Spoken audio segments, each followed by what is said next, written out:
Le choléra à Mayotte, tout se joue ici au niveau du SMUR.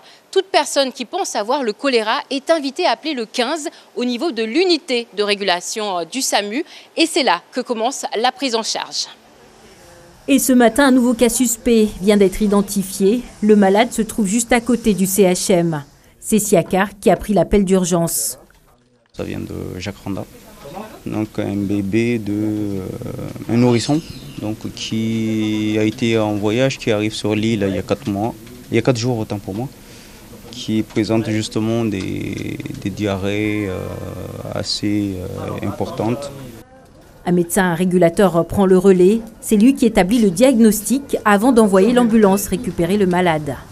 Ici, on trouve l'unité choléra de 8 lits pour la première phase.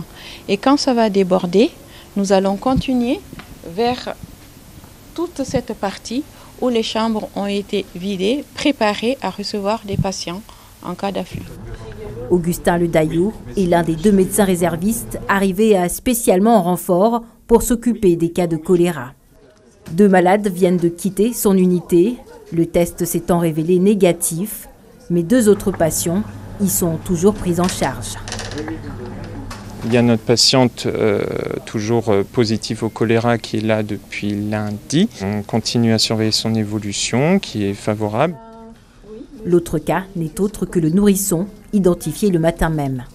Il est en parfaite forme pour moi au niveau clinique et tant qu'on n'a pas évidemment reçu les résultats de ce prélèvement de sel, il reste avec nous. Tout est millimétré pour éviter une contamination au sein du CHM, d'où cette consigne donnée aux cas suspects, ne surtout pas se présenter de même aux urgences.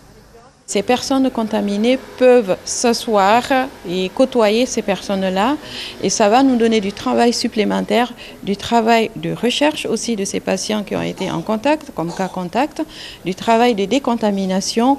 Donc il faut éviter au maximum de diffuser la maladie et de venir aux urgences.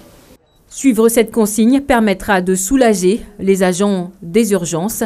Ici, les effectifs permanents représentent moins de 30% du personnel.